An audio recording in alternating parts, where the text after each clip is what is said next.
तो अब रिवर्स काम करने वाले हैं, जैसे मैंने आपको बताया था कि अब आप नीचे से ब्लॉक को फेंकोगे और ऊपर कितना जाएगा ये पूछा गया है क्वेश्चन में। ठीक है, तो क्वेश्चन क्या है कि अगर एक ब्लॉक m1 को v1 वेलोसिटी से फेंक कर जस्ट छोड़ दिया जाए, है ना, ये विद रिस्पेक्ट टू ग्राउंड ही है, जस्ट आप फेंक रहे हो।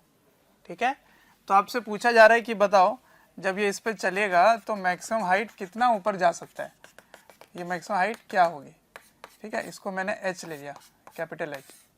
तो अब ये कहाँ से है, इस पर आपको परेशान नहीं होना है कि यहाँ से है कि यहाँ से है, क्योंकि ये जो हाइट है बिल्कुल नेग्लिजिबल है, इसको आप नेग्लेक्ट कर सकते हैं, छोड़ सकते हैं। तो आपको h की वैल्यू कैलकुलेट करनी है जब ये यहाँ पर मैक्सिमम हाइट होगा। ठीक है, तो find maximum height reached by m1, reached by m1। ठीक है, अब सुनो, अभी तक आप क्या सीख रहे थे कि अगर किसी भी पार्टिकल को ऊपर फेंकते थे तो जब मैक्सिमम हाइट पे पहुंचता है तो उसकी वेलोसिटी जीरो हो जाती थी, इसमें भी होगी, लेकिन सिर्फ y डायरेक्शन वाली वेलोसिटी जीरो होगी। किसकी, m1 की। तो फिर कौन सी कंपोनेंट इसकी आएगी, तो क्योंकि m2 भी चलना शुरू कर दिया है। देखो बार बार मुझे बताने की जरूरत नहीं है कि हर जगह स्मूथ है, सारे क्वेश्चन में फ्रिक्शनलेस है, इधर भी फ्रिक्शन नहीं है, इधर भी फ्रिक्शन नहीं है। ठीक है ना, ये मुझे बार बार बताने की जरूरत है। तो क्योंकि फ्रिक्शन नहीं है, नहीं यहाँ पे फ्रिक्शन है, नहीं यहाँ भी नहीं है, हाँ यहाँ भी नहीं है, वो यहाँ पे नॉर्मल लगने के कारण ये मूव करने लग जाता है। ठीक है, ओके, तो ये पार्ट है कि जब ये यहाँ पे चलना शुरू किया तो ऐसे ऊपर जाता है, तो आपको बताना है कि ये मैक्सिमम हाइट जब जाता है उस समय इसकी वेलोसिटी क्या होगी और मैक्सिमम हाइट कितना रीच करेगा। दो सवाल होते हैं, तो मैंने एक ही सवाल पूछा है अभी, मैक्सिमम हाइट। ठीक है, तो कैसे करेंगे, सबसे पहले आपको नोट करना है, नोट क्या करना है कि जब ये मैक्सिमम हाइट पर होगा तो केवल इसकी y डायरेक्शन वाली वेलोसिटी जीरो हो जाएगी, लेकिन क्योंकि ये भी चल रहा है और कांटेक्ट पूरे टाइम बना हुआ है, कांटेक्ट पूरे टाइम बना हुआ है, इसीलिए आप बोल सकते हैं कि जो वेलोसिटी m2 की होगी वही m1 की होगी हॉरिजॉन्टल डायरेक्शन में। ठीक है, तो ये आपको नोट करना है कि note when m1 is at highest point,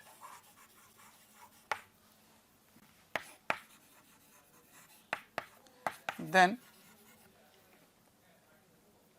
Vy is 0 but Vx is equals to V2। ठीक है, तो जब भी मैक्सिमम हाइट के बारे में बात करेंगे ना तो ऐसे होगा, देखो ये ऐसे है और ये यहाँ पर ऐसे जा रहा है, तो क्योंकि ये भी V2 से जा रहा है तो इसकी भी वैल्यू V2 होगी। ओके,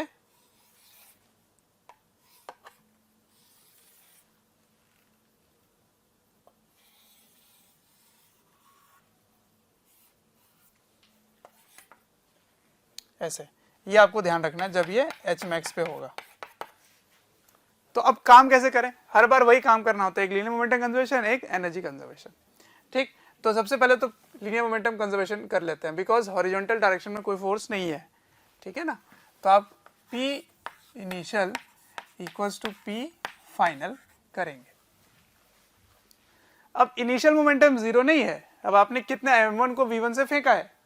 ठीक है, तो ये आ जाएगा m1 v1 और फाइनली दोनों सेम वेलोसिटी से जा रहे हैं। ओके, तो ये m1 है और ये m2 है, दोनों सेम वेलोसिटी से जा रहे हैं, तो और डायरेक्शन भी सेम है तो मोमेंटम भी सेम होगा, m1 into v2 plus m2 into v2।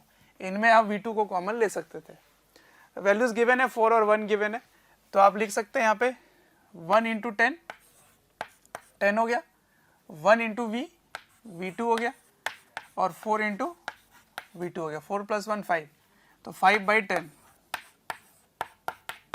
Is v2, तो ये 2 हो गया। तो v2 is equal to 2 metre per second. ठीक है, तो मैंने सेकंड क्वेश्चन आपसे पूछा था कि कितनी वेलोसिटी होगी जब ये मैक्सिमम हाइट पे होगा, तो ये आंसर आ गया। लेकिन क्वेश्चन है मैक्सिमम हाइट बताओ, तो मैक्सिमम हाइट करने के लिए आपको क्या करना पड़ेगा, एनर्जी कंजर्वेशन लगाना पड़ेगा। तो कंजर्वेशन ऑफ एनर्जी, एनर्जी में मैकेनिकल एनर्जी ही आएगा क्योंकि फ्रिक्शन नहीं है, तो फ्रिक्शन नहीं है तो आप मैकेनिकल एनर्जी कंजर्व कर सकते हैं। तो इनिशियल एनर्जी क्या है, u1 plus k1 equals to u2 plus k2। मतलब समझ आ रहा है मैं क्या लिख रहा हूँ, मैं लिख रहा हूँ टोटल मैकेनिकल एनर्जी कांस्टेंट। तो यहाँ पर क्या है 1 और यहाँ पर क्या है 2।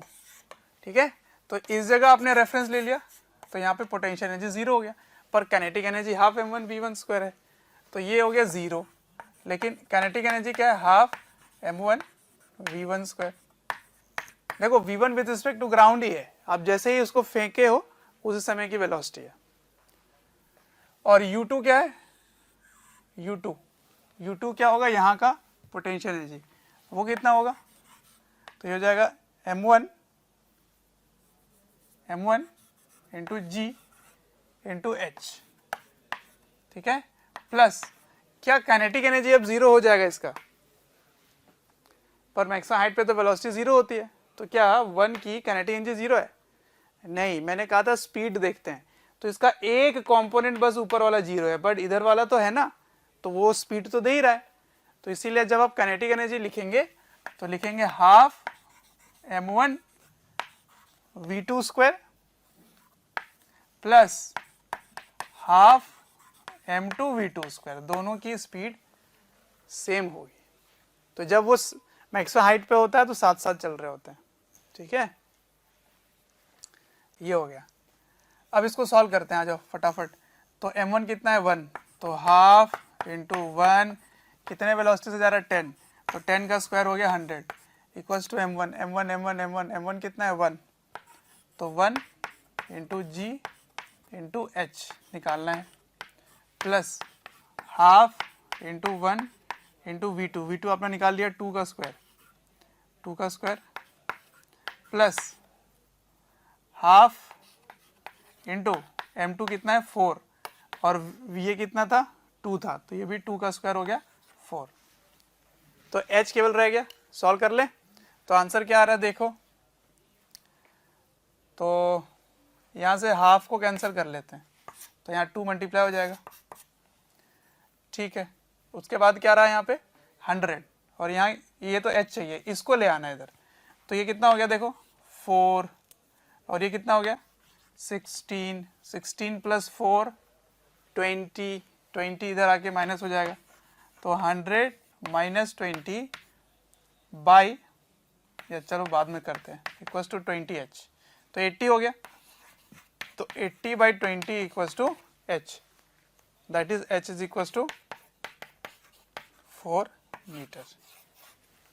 ठीक है, तो मैक्सिमम हाइट की कितना आ रहा है 4 मीटर। एक बार फिर से मैं बता देता हूँ क्या क्या मैंने किया। देखो जितने भी क्वेश्चन मैं कर रहा हूँ एक ही काम कर रहा हूँ, linear momentum conservation and energy conservation. Linear momentum only in horizontal direction, energy conservation with respect to ground, जिसमें आपको काइनेटिक एनर्जी लिखने के टाइम कंप्लीट स्पीड लेना है, ये काम कर रहे हैं।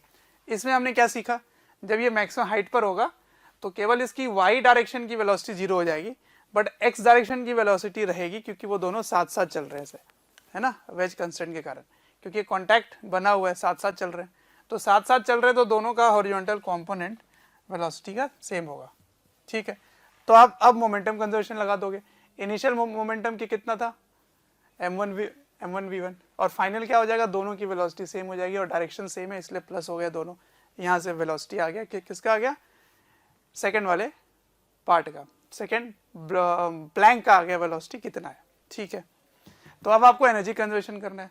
तो इनिशियल काइनेटिक एनर्जी कितना, हाफ m1 v1 स्क्वायर, और फाइनल काइनेटिक एनर्जी में दोनों की वेलोसिटीज सेम होगी, और यहाँ पे आपने पोटेंशियल लिख दिया m1 gh। इसको सॉल्व किया तो आंसर 4 मीटर आ गया। ठीक है, तो स्टेप समझ में आ गया क्या कर रहा हूँ मैं। ठीक है, अब इसी क्वेश्चन को करने का मैं आपको एक बड़ा ही शॉर्टकट मेथड बताता हूँ। ठीक है, तो इसको नोट डाउन करो, फिर मैं बताता हूँ कंसेप्ट कहाँ से ला रहा हूँ वो शॉर्टकट का। ठीक है, नोट डाउन। आइए मेथड 2 करते हैं। अब मेथड 2 करने से पहले मैं आपको एक थ्योरी रिवाइज कराने की कोशिश करता हूँ, शायद आपको याद हो। मैंने जब इंपॉर्टेंट पॉइंट्स बताए थे वहाँ मैंने बताया था कि एक सेंटर ऑफ मास फ्रेम होता है ना, जिसको सी फ्रेम बोलते हैं। सी फ्रेम में काइनेटिक एनर्जी ऑफ सिस्टम क्या होता है ये बता दो मुझे। तो वो होता है काइनेटिक एनर्जी ऑफ सिस्टम, मैं सी फ्रेम में स्टडी कर रहा हूँ, ठीक है। सी फ्रेम से फ़ायदा क्या हुआ है वो बता देता हूँ आपको। तो kinetic energy of system in C frame is equals to half into mu into v relative square, यही होता था, ठीक है। तो मैं क्या कर रहा हूँ, इस दो पार्टिकल सिस्टम के सेंटर ऑफ मास फ्रेम में जाके स्टडी कर रहा हूँ। सेंटर ऑफ मास फ्रेम में जाने से क्या होगा, मेरे लिए मोमेंटम कंजर्वेशन करने की जरूरत ही नहीं पड़ेगी, क्योंकि सेंटर ऑफ मास फ्रेम में मोमेंटम ऑफ सिस्टम तो जीरो रहता है। तो सिर्फ एक एनर्जी कंजर्वेशन से ही एक लाइन में आंसर आ जाएगा, ठीक है। तो आ जाओ उसको सॉल्व करते हैं। तो देखो आप क्या करोगे, conservation of energy in centre of mass frame, ये काम करने वाले हो, ठीक है। तो सिर्फ आप लिखोगे u1 plus k1 equals to u2 plus k2। अब इनिशियली बॉल कहाँ था, इनिशियली तो बॉल आप फेंक ही रहे थे, सही है। तो इनिशियल पोटेंशियल एनर्जी जीरो है। अब काइनेटिक एनर्जी लेकिन सेंटर ऑफ मास फ्रेम में आपको बताना है, तो हाफ इंटू म्यू, म्यू क्या होता है m1 m2 by m1 plus m2 into v relative, लेकिन आपको ये ग्राउंड के रिस्पेक्ट में रिलेटिव वेलोसिटी लिखना होता है। तो आपने केवल और केवल एक ही पार्टिकल को वेलोसिटी दिया है, दूसरा तो मूव ही नहीं कर रहा, सही है। इक्वल्स टू, अब पार्टिकल जो हाइट पे पहुंचा है ना, मैक्सिमम हाइट, वही मैक्सिमम हाइट आपको निकालना है। तो केवल और केवल m1 ही जा रहा है, m2 तो जा ही नहीं रहा, m2 तो वहीं पर है, क्योंकि वो एक बहुत ही बड़ा पार्टिकल है ना, ये प्लैंक है ऐसे, तो ये तो वर्टिकल डायरेक्शन में मूव कर ही नहीं रहा, ये हॉरिजॉन्टली मूव कर रहा है, तो इसके सेंटर मास में कोई चेंज नहीं आएगा। तो जो भी मूव कर रहा है वो कौन मूव कर रहा है, m1 मूव कर रहा है। तो पोटेंशियल एनर्जी सिर्फ किसकी चेंज हो रही है, m1 की हो रही है। तो आप लिखोगे m1 into g into H max, इसकी तो चेंज ही नहीं हुई, ठीक है। और काइनेटिक एनर्जी क्या लिखोगे, क्योंकि जब ये मैक्सिमम हाइट पर है तो दोनों की वेलोसिटी सेम हो गई, दोनों की वेलोसिटी सेम हो गई, इसीलिए रिलेटिव वेलोसिटी क्या हो जाएगा, जीरो। तो ये जीरो हो गया, ठीक है। तो चलो देखो सॉल्व करके, तो क्या आ रहा है, हाफ m1 m2, एक है 4 kg का, एक है 1 kg का, तो 4 into 1 is 4, 4 plus 1 is 5 into v relative, कितने से फेंका था आपने, 10 से, तो उसका स्क्वायर हो गया 100, इक्वल्स टू m1 कितना है 1, ये कितना है 10, और हाइट आपको निकालना है, ये तो जीरो हो गया। तो देखो 5 2 10, एक जीरो कैंसिल, ये जीरो कैंसिल, आ गया h इक्वल्स टू 4, देख रहे हो, बिल्कुल सिंपल एक लाइन में आंसर, ठीक। तो ये चीज़ आपको फील करना पड़ेगा, है ना। ये जो शॉर्ट मेथड है ये सेंटर ऑफ मास फ्रेम में है, ऐसा नहीं है कि आपको आना ही चाहिए, कोई बात नहीं, टाइम सेव करने के लिए काफ़ी हेल्पफुल होता है, लेकिन आपके पास कंसेप्चुअली आप स्ट्रांग होने चाहिए। आपको लीनियर मोमेंटम कंजर्वेशन लगाना है, एनर्जी कंजर्वेशन लगाना है, और जिसमें स्पीड, काइनेटिक एनर्जी में स्पीड होगी, वेलोसिटी नहीं होगा, ठीक है। बट ये सेंटर ऑफ मास फ्रेम में मैंने क्यों किया, क्योंकि ये काम बहुत ही आसान हो जाता है, क्योंकि दूसरा पार्टिकल जो है उसके वाई कोऑर्डिनेट में कोई चेंज नहीं आ रहा है ना, ये पार्टिकल कहीं हाइट में जा ही नहीं रहा, इससे सेंटर मास फ्रेम में आसान हो गया। और एक बात, वी रिलेटिव फाइनली जीरो हो जा रहा है, इसीलिए मैंने ये ले लिया, ठीक है। यही काम मैं करूंगा जब स्प्रिंग ब्लॉक सिस्टम में कराने वाला हूँ, वो काफ़ी आसान होगा सेंटर मास फ्रेम में, ठीक। तो ये हर बार हर जगह लगे ऐसा जरूरी नहीं है, लेकिन स्प्रिंग ब्लॉक सिस्टम में जब 2 पार्टिकल सिस्टम होगा वहाँ हमेशा लगेगा, ठीक है। चलो समझ आ गया ये। अब इसी का सेकंड पार्ट करते हैं। सेकंड पार्ट में मैं क्या बोलने वाला हूं कि अगर मैक्सिमम हाइट कितना आया 4 मीटर, तो मान लो ये जो प्लैंक है ना, इसकी हाइट आपने 2 मीटर ही रखी है ना। Case 2, if height of plank is insufficient,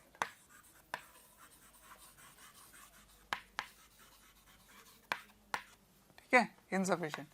मान लीजिए एग्जांपल ले लेते हैं, हाइट कितना है 2 मीटर है और सेम क्वेश्चन है कि आप इसको यहाँ से फेंक रहे हैं 10 मीटर पर सेकेंड से ऐसे फेंक रहे हैं, ठीक है, और जब वो 2 मीटर ही है, पर आप अगर 10 मीटर पर सेकेंड से फेंकेंगे तो वो 4 मीटर की हाइट अटेन करना चाहेगा, बट आपने हाइट रखा कितना है 2 मीटर ही रखा है ना, 2 मीटर ही रखा है ऐसे। तो होगा क्या, जब ये 2 मीटर तक पहुंचेगा ना, 2 मीटर तक, ये 2 मीटर है,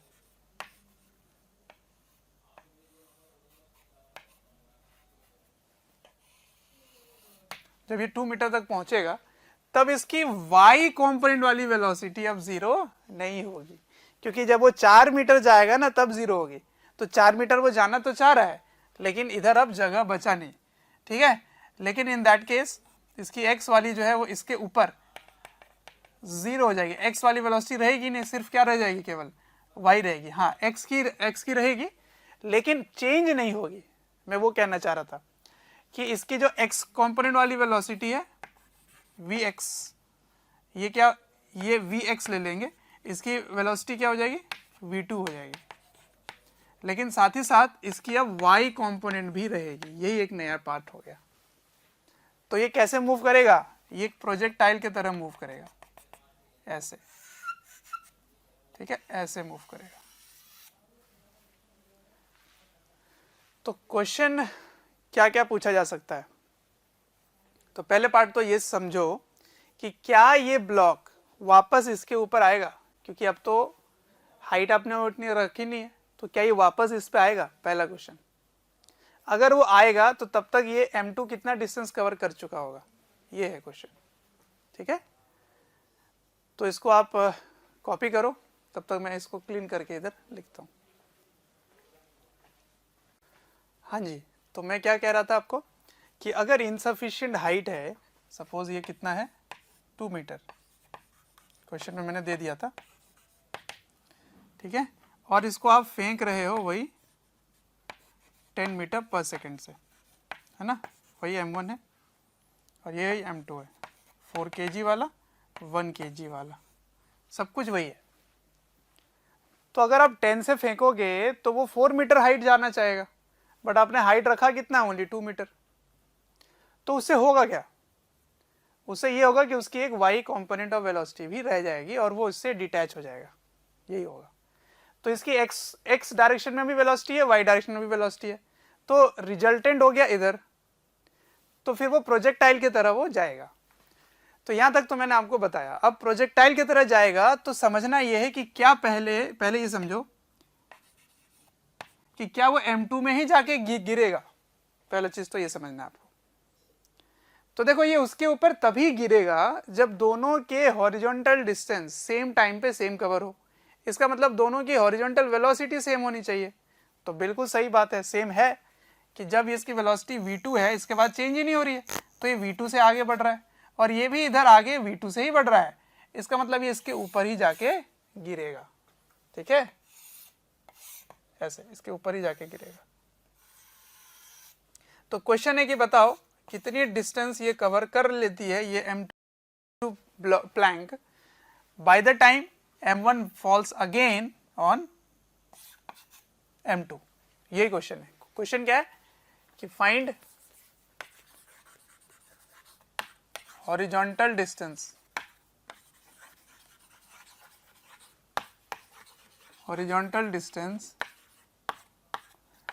covered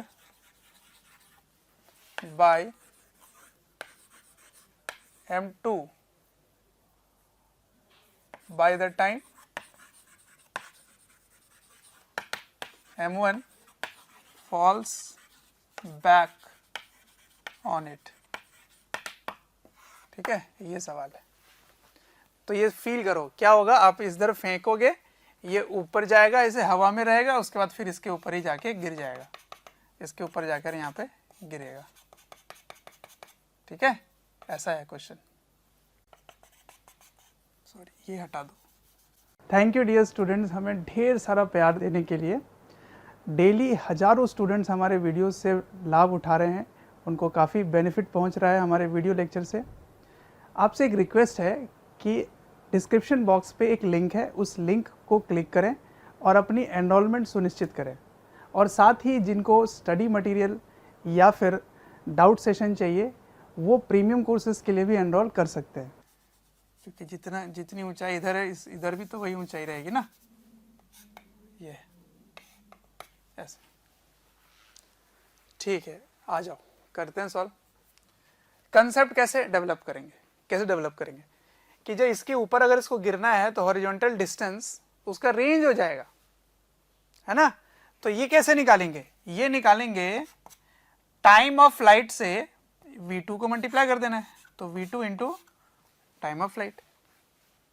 अब इसका टाइम कितना लगेगा यहां से यहां जाने में, वो किस पे डिपेंड करेगा, तो इसके केवल y डायरेक्शन वेलोसिटी पे ही डिपेंड करेगा। तो मेरे क्वेश्चन का आंसर क्या हुआ, v2 को किससे मल्टीप्लाई कर लेना है, तो उसको मल्टीप्लाई करना है 2vy बाई g से। ठीक है, ये मेरे सवाल का जवाब। तो सबसे पहले क्या निकालो, v2, फिर क्या निकालो, vy, उसको रख दोगे तो फिर वो डिस्टेंस निकल आएगा। तो चलो कैसे कंसेप्ट डेवलप करें, तो कंसेप्ट डेवलप करने के लिए आपको मोमेंटम कंजर्वेशन करना है, तो उससे क्या निकल आएगा, वेलोसिटी निकल आएगी। तो v2 आपने निकाल लिया, तो सबसे पहला काम क्या करना है, p initial equals to p final. p initial क्या है, m1 इंटू u1 ले लेते हैं, चलो इक्वल्स टू, और p फाइनल क्या होगा, दोनों की वेलोसिटी सेम हो रहेंगी, उनको v2 ले लिया। तो m1 कितना है 1, वो कितना है 10 मीटर पर सेकेंड। अच्छा m1 प्लस m2 कितना हो गया 5 इंटू v2, तो v2 क्या आ गया 10, v2 क्या आया, v2 आ गया 10/5, 10 नहीं 10/5, that is 2 metre per second. ये आ गया v2। यही इसकी x कंपोनेंट भी होगी m1 की, ठीक है।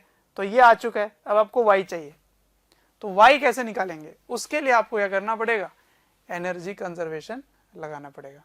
ठीक है, तो बहुत ही शानदार वाला एनर्जी कंजर्वेशन लगेगा। देखिए कैसे, ये है 1 और ये है 2, तो आप मैकेनिकल एनर्जी कंजर्व करने वाले हैं। ठीक है, तो कंजर्वेशन ऑफ एनर्जी लिखेंगे, तो मैंने क्या कहा था, u1 प्लस k1 बराबर u2 प्लस k2। तो u1 क्या है, वही रेफरेंस ले लिया, आप रेफरेंस को यहाँ ले लियो, तो ये 0 हो गया। पर इसकी काइनेटिक एनर्जी क्या है, half m1 into u1 square, ये u1 है, ठीक है, u1। u2 क्या होगा, h हाइट दिया हुआ है, तो ये आ जाएगा m1 into g into h, plus kinetic energy क्या होगी, इसकी भी होगी और इसकी भी होगी। समझ में आया। पर मैंने आपको क्या सिखाया था कि आप स्पीड लिखते हैं, वेलोसिटी नहीं, तो m1 इंटू वी स्क्वायर लिखोगे। और v क्या होगा बच्चों, v ऐसे होगा, देखिए इधर, ये हो गया vy, ये हो गया vx, और vx की वैल्यू किसके बराबर है, v2 के, और v2 की वैल्यू किसके बराबर है, v2 की वैल्यू 2 के बराबर है। तो ये इसका रिजल्टेंट हो गया, तो ये तो 90 डिग्री है ना, तो इसको मैंने v लिया है, ठीक है, v square plus half m2 into v2 का स्क्वायर। ठीक है, ये हो गया सेकेंड इक्वेशन। क्या आपको u1 पता है, हाँ। क्या आपको h पता है, हाँ। क्या आपको v2 पता है, हाँ।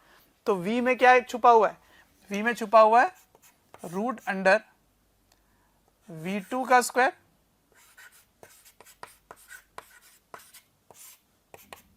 तो v2 का स्क्वायर आ जाएगा यहाँ पे, प्लस vy का स्क्वायर आ जाएगा।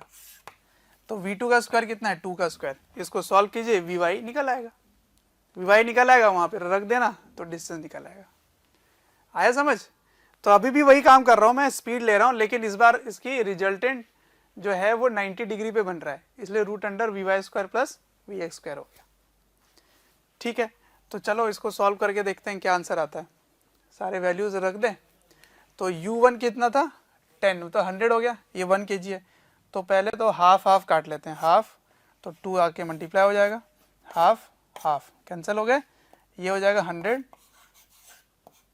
ये हो जाएगा 2 इंटू 1 इंटू 10 इंटू 2, एच की वैल्यू क्या है 2 है, तो हो गया 2 2 जा 4, 4 इंटू 10 40, 40 प्लस m1 भी 1 है, ये कितना है 2, 2 का स्क्वायर, नहीं नहीं नहीं नहीं, यहाँ पर ये वाली वैल्यू रखनी पड़ेगी आपको, है ना। तो ये क्या हो जाएगा v2 का स्क्वायर इज 4 प्लस vy का स्क्वायर, दैट इज ये इधर आ जाएगा, ऐसे आ जाएगा। ठीक है, इसका स्क्वायर कीजिए जल्दी फटाफट। तो v का स्क्वायर क्या आ जाएगा 4 प्लस vy का स्क्वायर, यहाँ क्या आ जाएगा 4 इंटू 2 का स्क्वायर 4। ठीक है, तो ये कितना आ जाएगा देख लो, इधर इधर आके ये 60 हो जाएगा। ये क्या हो गया देखो जरा, 4 4 जा 16, 16 प्लस 4 20, 20 प्लस 40 60, ये 60 इधर जाके माइनस होगा तो 40 हो जाएगा। आया समझ। तो therefore what is v y equals to, लिख दूं direct, v y equals to root 40 metre per second. आ रहा है समझ क्या कर रहा हूं मैं।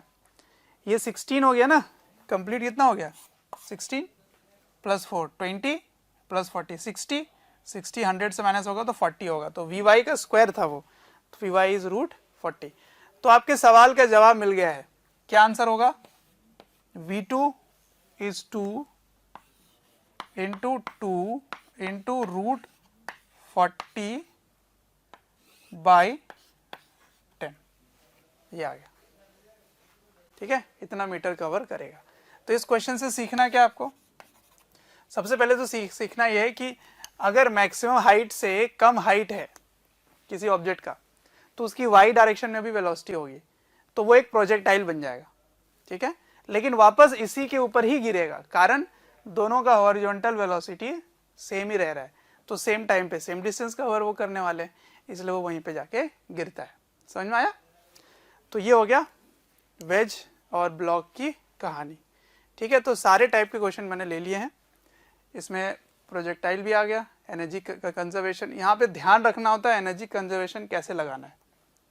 ठीक है, तो थोड़ा सा यहाँ पे हौच पौच हो रहा है, बट आपको खुद से ट्राई करके देख लेना, खुद से क्वेश्चन कर लेना, कोई प्रॉब्लम नहीं है।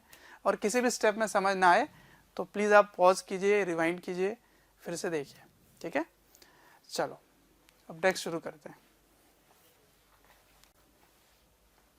देखिए नेक्स्ट क्वेश्चन देखते हैं, जिसमें आपको सेंटर ऑफ मास का महत्व समझ में आएगा इस टाइप के क्वेश्चन के लिए। देखिए क्या है, इसमें लिखा हुआ है कि दो मासेस हैं m1 और m2, इसको एक रॉड से, एक छड़ से, एक छड़ी से बांधा गया है, और ये जो रॉड है ना, ये जो छड़ी है, इसका कोई मास नहीं है, मासलेस रॉड है। ठीक है, और इसको ऐसे रख दिया गया है किसमें, एक हॉरिजॉन्टल प्लेन में है। हॉरिजॉन्टल प्लेन का मतलब समझ में आ रहा है, एक टेबल के ऊपर रख दिया गया है, और इस समय इसकी वेलोसिटी 10 मीटर पर सेकेंड दे दी जाती है, और आपसे पूछा जाता है कि find the tension in the massless rod at this instant. इस इंस्टेंट पे इस पे टेंशन कितना होगा इस रॉड पे, और रॉड मासलेस है। तो ये क्वेश्चन अगर करने बैठो तो ऐसे थोड़ा कॉम्प्लिकेटेड हो जाता है, लेकिन एक पॉइंट आप रिजिड बॉडी कंस्ट्रेंट में पढ़ेंगे कि कोई भी दो पार्टिकल अगर एक फिक्स है, जैसे ये एक रिजिड बॉडी है, रिजिड बॉडी का मतलब क्या है, जिसको आप कंप्रेस नहीं कर सकते, जिसको आप दबा नहीं सकते, बिल्कुल हार्ड है वो, जिसके दो पॉइंट के बीच का डिस्टेंस कभी भी चेंज नहीं होता। अगर आप पूरा ऐसे टेढ़ा मेढ़ा कहीं भी लेके जाएं तो इसके बीच का डिस्टेंस हमेशा कांस्टेंट रहेगा। ठीक है, तो अगर ये ऐसी बात है कि ये कांस्टेंट है, तो इसका मतलब आप एक पार्टिकल में बैठकर दूसरे पार्टिकल को अगर देखते हैं, है ना, यहाँ बैठकर अगर इसको देखेंगे, तो क्योंकि इसके बीच का डिस्टेंस कांस्टेंट रहता है, तो बताओ कौन सा ऐसा मोशन है जिसमें दो पॉइंट का डिस्टेंस हमेशा कांस्टेंट रहेगा और पार्टिकल मूव भी कर रहा होगा, तो वो होता है सर्कुलर मोशन। तो किसी भी दो पार्टिकल के रिस्पेक्ट में दूसरा पार्टिकल सर्कुलर मोशन में ही घूमता रहता है। यही होता है रिजिड बॉडी डायनेमिक्स। ठीक है, अगर इनके बीच का डिस्टेंस कांस्टेंट है, इनके बीच का डिस्टेंस अगर फिक्स है, तो 1 के रिस्पेक्ट में 2 को देखोगे तो वो सर्कुलर मोशन में घूमेगा। ठीक है ना, सर्कुलर मोशन करेगा वो ऑफ 2 विथ रिस्पेक्ट टू 1, या 1 के रिस्पेक्ट में 2 को देखोगे तो वो सर्कुलर मोशन में घूम रहा होगा। ठीक है, तो मैं सेंटर ऑफ मास पे पहुंच जाता हूं और सेंटर ऑफ मास पे देखूंगा ना तो ये कंप्लीट सर्कुलर मोशन में घूमता रहेगा। ठीक है, तो मैं with respect to centre of mass study करने वाला हूं, with respect to centre of mass. तो सबसे पहले तो सेंटर ऑफ मास पता करते हैं कि है कहाँ।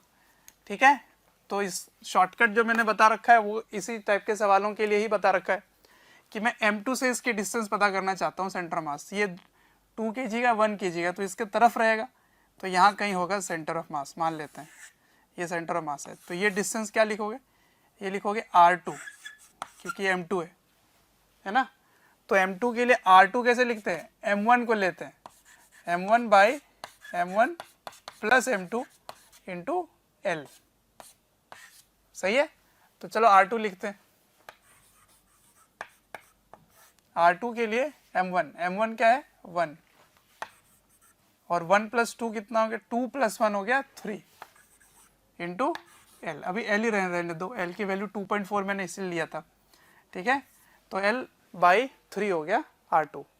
ठीक है, अब सुनो, velocity of centre of mass कितना है, क्योंकि आप with respect to centre of mass देख रहे हैं तो इसकी वेलोसिटी होगी, क्योंकि आपने इसकी वेलोसिटी दे रखी है, तो फिर इसकी भी कुछ ना कुछ सेंटर ऑफ मास की वेलोसिटी होगी।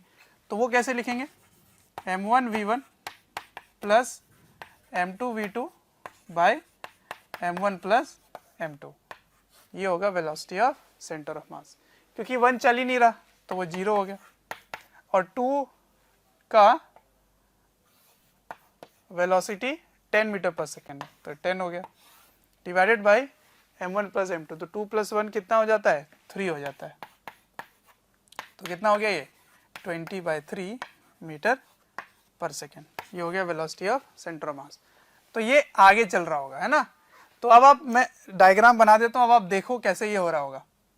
ये है ऐसे, यहाँ पर है, ठीक है, यहाँ सेंटर ऑफ मास है, इस जगह पे सेंटर ऑफ मास है, जिसकी वेलोसिटी अपने में कितनी है, इसकी वेलोसिटी 20/3 है, 20/3, और इसकी वेलोसिटी u है कितना 10 मीटर पर सेकेंड।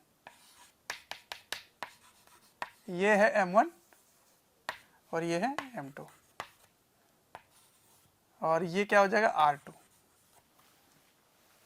ठीक है, मैंने क्या कहा कि सेंटर ऑफ मास के रिस्पेक्ट में अगर आप 2 को स्टडी करेंगे तो ये सर्कुलर मोशन में घूमता हुआ नजर आएगा।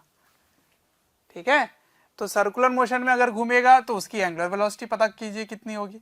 तो एंगुलर वेलोसिटी ओमेगा कितनी होगी, तो ओमेगा को क्या लिखेंगे, v परपेंडिकुलर बाय r, तो r2 हो जाएगा ये r, और v परपेंडिकुलर क्या होगा, सेंटर मास के रिस्पेक्ट में इसकी जो वेलोसिटी होगी वो होगी v परपेंडिकुलर, इनफैक्ट वो परपेंडिकुलर ही है।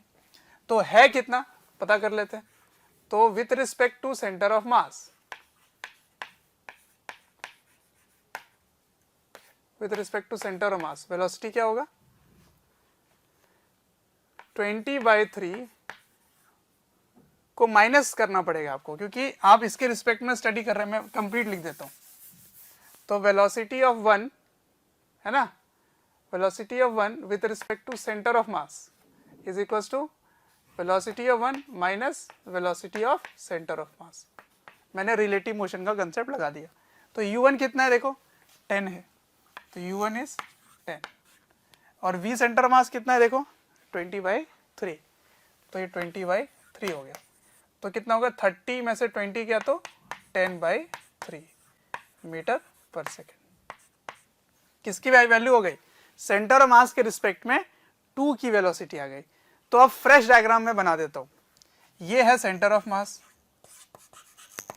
यहां से इसकी रेडियस कितनी है, तो रेडियस है L/3, L/3, और एक पार्टिकल है जो कि सर्कुलर मोशन में ऐसे घूम रहा है, कितने एंगुलर वेलोसिटी से, omega equals to v by r. तो वी की वैल्यू क्या है, वी की वैल्यू है 10/3, 10/3। R2 की वैल्यू क्या है, अब R2 सॉल्व करने का समय आ गया, तो ये कितना था 2.4, तो 2.4 को 3 से डिवाइड करोगे तो 0.8 आ जाएगा, तो इसको 0.8 से डिवाइड कर दो, ठीक है। तो डेसिमल ऊपर आ गया 100/24, 100/24, ठीक है ना, ये आ गया ओमेगा। इसको छोटा करना चाहो तो किससे काट सकते हैं, 4 से काट सकते हैं, तो 25 4 जा और 6 4 जा, तो 25/6 आ गया ओमेगा, ठीक है। अब आपको करना क्या था, सो समझो, ओमेगा कितना है 25/6 रेडियन पर सेकेंड। अब आपको निकालना तो टेंशन है, तो करना क्या है कि सेंट्रीपिटल फोर्स सेंट्रीफ्यूगल फोर्स के बराबर कर दो, तो टेंशन की वैल्यू किसके इक्वल हो जाएगी, m2 omega square r, r कितना है L/3।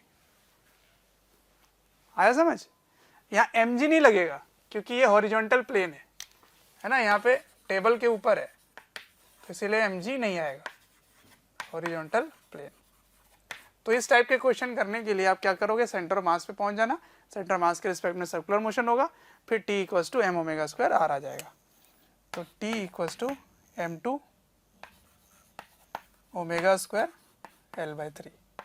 m2 की वैल्यू क्या है 2 kg, ओमेगा 2 कितना है 25/6, 25/6, L कितना है 2.4, L/3 कितना है इनफैक्ट 0.8, तो यह आ जाएगा 0.8, इतना न्यूटन हो गया, ठीक है।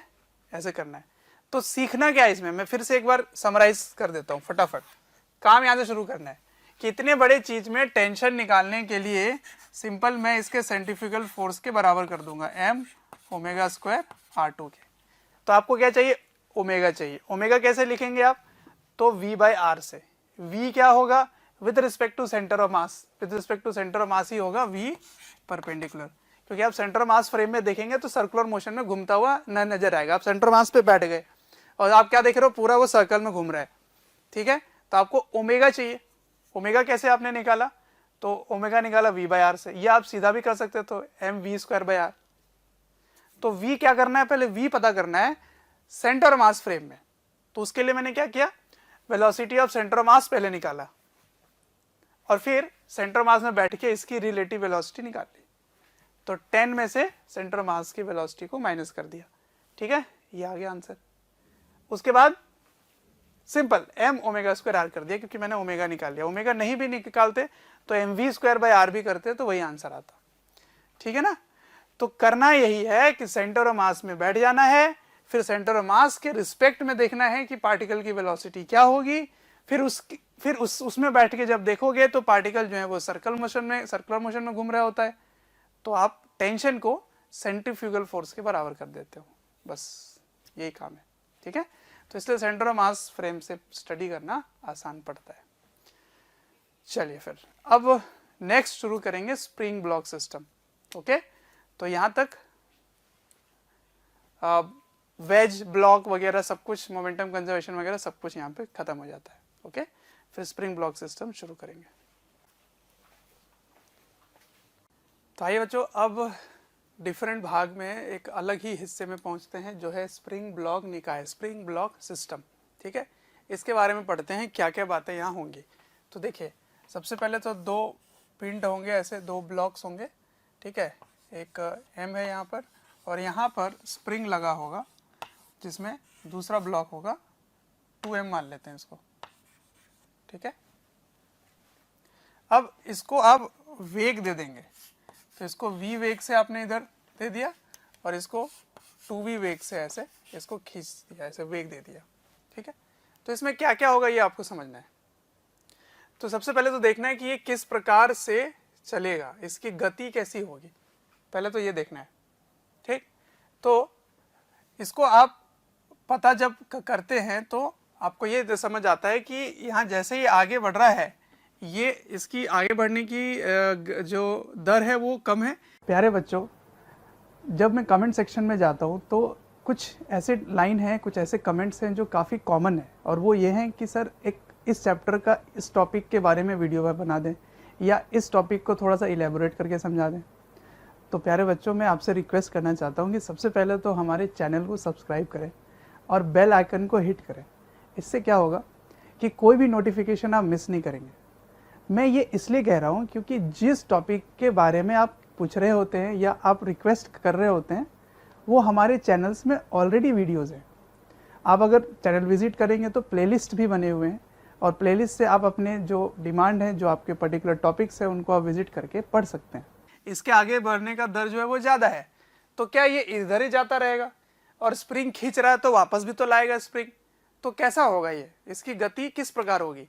तो इसको समझने के लिए सबसे पहले क्या करते हैं, इसके द्रव्यमान केंद्र के वेग की बात करते हैं। ठीक है, तो velocity of centre of mass की बात करेंगे। तो वेलोसिटी ऑफ सेंटर ऑफ मास मतलब द्रव्यमान केंद्र का वेग क्या होगा? तो m1 v1 तो 2m into we plus m2 v2 तो m, लेकिन इस दिशा को आपने धनात्मक लिया था, तो इस दिशा को क्या करोगे? नेगेटिव लोगे, ऋणात्मक बन जाएगा, ये -2v हो जाएगा, ये -2v हो जाएगा बाई m प्लस 2m। ठीक है, तो देखिए ध्यान से, तो 2mv प्लस भी है माइनस भी है, प्लस माइनस तो ऊपर कितना हो गया? 0, तो पूरा कितना हो गया? 0। तो velocity of centre of mass क्या हो गया? 0। ठीक है, velocity of centre of mass is 0। अब इसका सेंटर ऑफ मास कहाँ होगा? देखिए ये हैवी है तो यहाँ कहीं पर होगा, ये सेंटर ऑफ मास होगा। ठीक है, तो ये सेंटर ऑफ मास नहीं चल रहा है, तो इसका वेग क्या है? 0। इसका मतलब ये नहीं चल रहा है, इसका जो द्रव्यमान केंद्र है वो नहीं चल रहा है। इसका मतलब ये यहीं रहेगा और बाद में भी यहीं रहेगा। बाद में क्यों यहीं रहेगा? क्योंकि इस पूरे निकाय में बाह्य बल कितना है? बाह्य बल पूरे निकाय में कितना है? External force, net external force कितना है? 0 है। बाहर से तो कोई बल ही नहीं लग रहा है, तो जो भी बल इसमें लग रहा है वो इधर लग रहा होगा, स्प्रिंग फोर्स, ऐसे स्प्रिंग फोर्स लग रहा होगा। ठीक है, और स्प्रिंग फोर्स तो आंतरिक बल हो गया। तो दोनों को अगर आप निकाय लेते हैं, इस पूरे को अगर आप निकाय ले लेते हैं, इस पूरे को निकाय ले लेते हैं, तो ये बल कैसा हो जाएगा? आंतरिक बल हो जाएगा, और आंतरिक बल होगा तो इसका टोटल फोर्स 0 हो जाएगा। ठीक है ना, इंटरनल फोर्स 0 है, बाहर से कोई फोर्स ही नहीं लग रहा। ठीक है, तो इंटरनली मतलब आंतरिक बल इसमें भी लग रहा है, इसमें भी लग रहा है, लेकिन जब पूरे को निकाय ले लोगे तो वो बाह्य बल में नहीं आएगा, वो 0 हो जाएगा। ठीक है, तो क्योंकि नेट एक्सटर्नल फोर्स भी 0 है, तो आप बोलोगे द्रव्यमान केंद्र का त्वरण भी 0 होगा। तो अगर द्रव्यमान केंद्र का वेग 0 है, त्वरण भी 0 है, इसका मतलब द्रव्यमान केंद्र आगे नहीं बढ़ रहा। तो इसकी गति किस प्रकार से होगी? तो इसकी गति होगी प्योर ऑसिलेटरी मोशन। ठीक है, ऑसिलेटरी मोशन मतलब दोलन होगा, दोलनी गति। ठीक है, और पूरी तरह से वो डोलेगा, है ना, ऐसा करके डोलता रहेगा। तो मतलब ऑसिलेटरी मोशन होगा, केवल ऐसे आगे पीछे ऐसे ऑसिलेट होता रहेगा। ठीक, लेकिन अगर मैं ऐसा दे देता, ये जो m है, इस m का वेग मैंने 2v दे दिया, और इस 2m का वेग मैंने इधर 2v दे दिया, सॉरी v दे दिया, नहीं ये तो मैंने पहले 2v दे रखा है ना, तो यहां से मैंने हटा दिया, इसको v कर दिया और इसको 2v कर दिया। ठीक है, ऐसे कर दिया। अगर ऐसे दिया होता तो बताओ सबसे पहले द्रव्यमान केंद्र का वेग क्या होगा? तो ये हो जाएगा 2m इंटू 2v, और इसमें माइनस आ जाता है m into v by m plus 2m। ऊपर क्या होगा? 4 - 1 3, 3mv बाई 3m, 3 कट गया, आंसर क्या आ गया v। मतलब velocity of centre of mass क्या है v है। मतलब अब इसका जो द्रव्यमान केंद्र है वो भी v वेग से आगे चलेगा और ये डोलता भी रहेगा। तो डोलना भी होगा, डोलना क्यों हो रहा है, क्योंकि स्प्रिंग बल है, यहाँ पे स्प्रिंग फोर्स है, तो स्प्रिंग बल लगेगा अगर तो वो डोलेगा बिल्कुल, क्योंकि वो उसको वापस खींच के ला सकेगा। और ये साथ ही साथ आगे भी बढ़ रहा है, तो इसकी मोशन किस प्रकार से होगी, इसकी मोशन होगी, इसमें ऑसिलेशन एंड ट्रांसलेटरी मोशन या ट्रांसलेशन, ठीक है ना, ट्रांसलेटरी मोशन या ट्रांसलेशन मोशन। तो ये आगे भी बढ़ेगा और डोलता भी रहेगा, ठीक है। मतलब डोलन एवं संरेखीय, मतलब रेक्टिलिनियर, ठीक है ना, एक ही विमा में, एक विमा में 1D,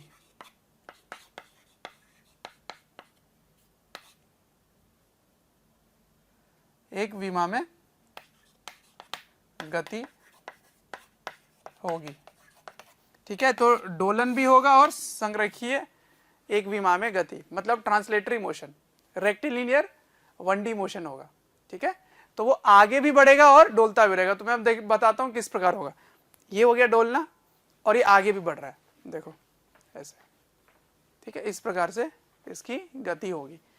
तो देखो इसको आप ग्राउंड के रिस्पेक्ट में पढ़ नहीं पाओगे इसको, लेकिन आप पढ़ पाओगे, है ना, कि अगर आप इसको ग्राउंड के सापेक्ष किसी रुके हुए तंत्र के सापेक्ष अगर देखेंगे तो इसकी जो द्रव्यमान केंद्र है वो आगे नहीं बढ़ेगी। तो उससे क्या होगा, आगे नहीं बढ़ने से आप ये बोल सकेंगे कि ये पूरे तरह से डोलता रहेगा। तो ग्राउंड के रिस्पेक्ट में पढ़ सकते हो, ठीक है। लेकिन ये पढ़ना बड़ा मुश्किल पड़ेगा, क्योंकि ग्राउंड के सापेक्ष जहां रुके हुए किसी तंत्र के सापेक्ष आप देखेंगे तो ये आगे भी बढ़ रहा है और डोल भी रहा है। तो ट्रांसलेटरी मोशन भी हो रहा है और ऑसिलेटरी मोशन भी हो रहा है, दोनों हो रहे हैं। तो इसीलिए इसको पढ़ने के लिए हम लोग क्या करेंगे, सेंटर ऑफ मास में पहुंच जाएंगे, द्रव्यमान केंद्र में पहुंच जाएंगे और द्रव्यमान केंद्र के सापेक्ष हम लोग स्टडी करेंगे। क्यों, क्योंकि यहां जब आप बैठते हो तो आपको क्या दिखता है कि ये दोनों तो, मतलब इसका द्रव्यमान केंद्र तो आगे बढ़ ही नहीं रहा। इसका मतलब द्रव्यमान केंद्र में अगर आप बैठ के देखते हैं तो दोनों पिंड जो हैं वो प्योर ऑसिलेशन मोशन दिखाई देता है, ठीक है। तो प्योर ऑसिलेशन होने का कंडीशन क्या है कि सबसे पहले तो द्रव्यमान केंद्र का वेग 0 होना चाहिए, ठीक है, और दोनों ही वस्तु का अंतिम वेग एक ही क्षण पर 0 होना चाहिए, ठीक है। मतलब ये इधर जाएगा और यहां अगर रुक गया तो ये भी उसी समय रुकना चाहिए इसको, फिर जब वो लौट के अंदर आके रुकेगा तो एक ही समय में दोनों रुकने चाहिए, समय रुकने का बराबर होना चाहिए और द्रव्यमान केंद्र का वेग भी 0 होना चाहिए, ठीक है। तभी आप कह सकेंगे कि दोलनी गति होगी, प्योर दोलनी गति होगी। नहीं तो दोलनी ऑसिलेशन और ट्रांसलेशन दोनों होने लगेगा अगर velocity of centre of mass non zero है, तो जीरो नहीं है तो, ठीक है। चलिए, तो इसके सवालों को करेंगे कि ग्राउंड के सापेक्ष आप वेग पूरे तरह से नहीं निकाल पाएंगे, लेकिन वेग का रेंज निकाल पाएंगे, परास निकाल लेंगे, ठीक है। तो रेंज ऑफ वेलोसिटी में आपको बताता हूं कि कितना होगा ग्राउंड के सापेक्ष, ठीक है। तो उसको करने का विधि बताता हूं कैसे करेंगे, ठीक। चलिए इसको कॉपी कीजिए, आगे बढ़ते हैं। आइए, तो मैंने यही सारा चीज जो है यहाँ पे फिर से रीड्रॉ कर दिया है। तो मैंने क्या बताया था कि एक m v से जा रहा है और 2m 2v से अगर जा रहा है तो velocity of centre of mass की वेलोसिटी कितनी है, velocity of centre of mass has velocity equals to v, और इसका मोशन कैसा होता है with respect to ground, translatory plus oscillatory motion. तो ये ऐसे ऐसे करके आगे बढ़ता भी जाएगा और ऑसिलेट भी करेगा, ठीक है। अच्छा, तो ऐसे मोशन को ग्राउंड के रिस्पेक्ट में स्टडी करना बहुत ही कॉम्प्लिकेटेड होता है, ठीक। तो हम कहाँ पहुंच जाएंगे, सेंटर ऑफ मास फ्रेम में पहुंच जाएंगे, ठीक है ना, सेंटर ऑफ मास फ्रेम में। तो with respect to centre of mass आ जाओ, देखते हैं क्या होगा। With respect to centre of mass, ठीक है। तो सेंटर ऑफ मास फ्रेम में हमें क्या दिखाई देगा, मैं यहां बैठ गया तो फिर ये मुझे रेस्ट पे दिखाई देगा, तो फिर इसको दोनों साइड से माइनस कर लो, क्योंकि आप जब भी रिलेटिव मोशन करते थे तो क्या करते थे, दोनों को माइनस ही तो करते थे। या इसको ऐसे भी आप कर सकते हैं कि इसको रेस्ट पे लाने के लिए आप इधर v वेलोसिटी जोड़ेंगे, तो इधर भी v जोड़ेंगे, ठीक है, और इधर भी v जोड़ेंगे, तो एक्चुअली इधर v घटा रहे हैं और इसमें v जोड़ रहे हैं, ठीक है ना। तो अब सुनो, यहां m मास है, तो यहां v प्लस v क्या हो जाएगा, 2v हो जाएगा, किसके रिस्पेक्ट में, with respect to centre of mass. Okay, अच्छा, और यहाँ पे 2m है, ठीक है ना, क्या है यहाँ पे 2m, तो आपने इधर v माइनस कर दिया 2v से, तो रह क्या गया यहाँ पर, केवल और केवल v रह गया। ठीक, अब देखो तो जरा सेंटर ऑफ मास में बैठकर आप देख रहे हो, तो अब आपको क्या दिखाई देगा, इसकी वेलोसिटी क्या दिखाई देगी, 2mv इधर, और इसकी वेलोसिटी भी 2mv, मतलब टोटल 2mv इधर, तो ओवरऑल कितना हो गया, 0। इसका मतलब अब ये मूव होता हुआ नहीं दिखेगा, इसका मतलब ये सेम टाइम पे दोनों रेस्ट पे आएंगे, तो कैसी मोशन हो गई, प्योर ऑसिलेशन मोशन। तो with respect to centre of mass it is pure oscillation motion, ठीक है। तो आप एक चीज प्रेडिक्ट कर सकते हैं, क्या, कि किसी भी पार्टिकल की वेलोसिटी ग्राउंड के रिस्पेक्ट में कितनी होगी, आप रेंज बता सकते हैं कि यहां से यहां तक कुछ भी हो सकता है, ठीक है। तो आप एग्जैक्टली ग्राउंड के रिस्पेक्ट में जब स्टडी करेंगे तो आप रेंज बता पाएंगे कि हाँ इसकी वेलोसिटी यहां से यहां तक होगी, क्यों, क्योंकि वो ऑसिलेट भी कर रहा है और ट्रांसलेट भी कर रहा है, ठीक है। तो with respect to centre of mass आपने ये कर लिया। अब सुनो, मैं क्या लिखना चाह रहा हूं, रेंज ऑफ वेलोसिटी ऑफ, एक तो m और दूसरा 2m, ठीक है ना, दोनों का आपको रेंज बताना है। तो आप कौन सी इक्वेशन फॉलो करने वाले हैं, मैं रिलेटिव मोशन फॉलो करने वाला हूं। देखो, velocity of m with respect to ground is velocity of 1, या 1 ही कर लो ना direct, velocity of 1 with respect to ground is velocity of 1 with respect to centre of mass plus velocity of centre of mass, ठीक है, ये follow करने वाला हूं मैं, क्लियर। तो velocity of 1 with respect to ground लिखने वाले हैं, तो with respect to centre of mass 1 की वेलोसिटी क्या है, किसको 1 लेना चाह रहे हो, इसको ले लेते हैं, आ जाओ, ये मेरे लिए 1 है और ये मेरे लिए 2 है, ठीक है। तो 1 की velocity with respect to centre of mass क्या है, v है, और velocity of centre of mass कितना है, वो भी v है, लेकिन ये ऑसिलेट कर रहा है, तो इस टाइम अगर ये v से उधर जाता हुआ दिख रहा है तो फिर कुछ टाइम वो v से भी इधर आता हुआ दिखाई देगा मुझे। इसका मतलब with respect to centre of mass इसकी वैल्यू प्लस माइनस v होगी, समझ में आया। फिर से बता देता हूं, वेलोसिटी ऑफ सेंटर ऑफ मास इस डायरेक्शन को मैंने प्लस माना है, ठीक है ना, तो ये v हो गया, ठीक। तो इसको मैं सॉल्व करता हूं, एक बार फिर से बता देता हूं आपको कि 1 की वेलोसिटी जब आप सेंटर ऑफ मास फ्रेम में देखेंगे तो आपको v तो दिखाई दिया, पर वो इस साइड में जाता हुआ दिखाई देगा, पर वो लौट के भी तो आएगा ना, because this is oscillation motion, oscillatory है, ऑसिलेशन का मतलब होता है आगे पीछे, टू एंड फ्रो मूव करना, ठीक है। तो ये लौट के भी तो आएगा वापस, तो जब वो लौट के आएगा तब उसकी वेलोसिटी क्या हो जाएगी, माइनस v हो जाएगी, ठीक है। तो अब इसको सॉल्व करो तो इसकी वैल्यू क्या होगी, इसकी वैल्यू होगी एक बार माइनस एक बार प्लस, तो 0 हो गया, 0 2 प्लस v 2v, ठीक है। तो 0 से 2v तक v1 है। अब v2 की बारी,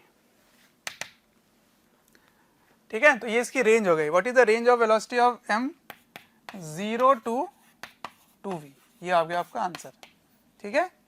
ऑफ 2m लिखने वाला हूं मैं, और ओ सॉरी ये तो 2m का ही हो गया ना पहले वाले का। अब m की बारी है, मतलब इसकी बारी है, तो 2 के लिए क्या करोगे, इसके लिए भी यही करने वाले हैं।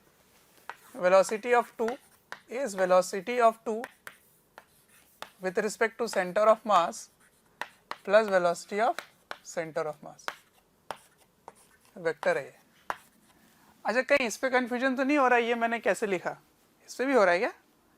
अरे ये तो रिलेटिव मोशन का है ना कंसेप्ट। देखो वेलोसिटी ऑफ, कहाँ लिखूँ, इधर लिख देता हूँ। अगर मैं लिखूँ velocity of one with respect to centre of mass, तो आप क्या लिखेंगे, v1 minus v C, vector wise. तो v1 लिखने के लिए इसको इधर भेजते हैं, तो v1c plus v C equals to velocity of one, यही मैंने लिखा है। क्लियर है बच्चों? अब 2 with respect to centre of mass किधर है, उधर है, पर ये लौट के भी तो आएगा, तो इसका मतलब प्लस माइनस दोनों ही आएंगे इसके साथ, तो इसमें भी लिख लो plus as well as minus 2v plus velocity of centre of mass. Centre mass की वेलोसिटी क्या है, v है।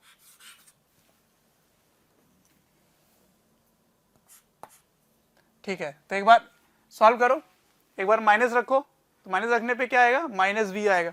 एक बार प्लस रखो, है ना, माइनस वी से लेकर प्लस रखो, तो प्लस 2v प्लस v कितना हो गया, 3v। इसका मतलब इसकी वेलोसिटी कहाँ से कहाँ तक होगी, 0 से 2v। इसकी वेलोसिटी कहाँ से कहाँ तक होगी, तो माइनस वी से v तक, माइनस वी से 3v तक होगी। इसका मतलब ये लौट के भी इसकी वेलोसिटी होगी, लेकिन इसकी लौटने वाली वेलोसिटी जो है वो, ग्राउंड की बात कर रहा हूँ मैं, ग्राउंड की, ये विथ रिस्पेक्ट टू ग्राउंड है। ये range of velocity of m1 of 2m with respect to ground, ground के रिस्पेक्ट में हो रहा है ये। तो ग्राउंड के रिस्पेक्ट में क्योंकि ये ऐसे ऐसे जा रहा है ना, तो वो एक समय में रुकेगा भी, कौन, 2m। बट ये जो पीछे वाला है m, ये लौट के भी आएगा, इधर इधर भी जा रहा है और इधर भी आ रहा है, पर ये कैसे जा रहा है, आगे जा रहा है, रुक जा रहा है, फिर आगे जा रहा है, रुक जा रहा है,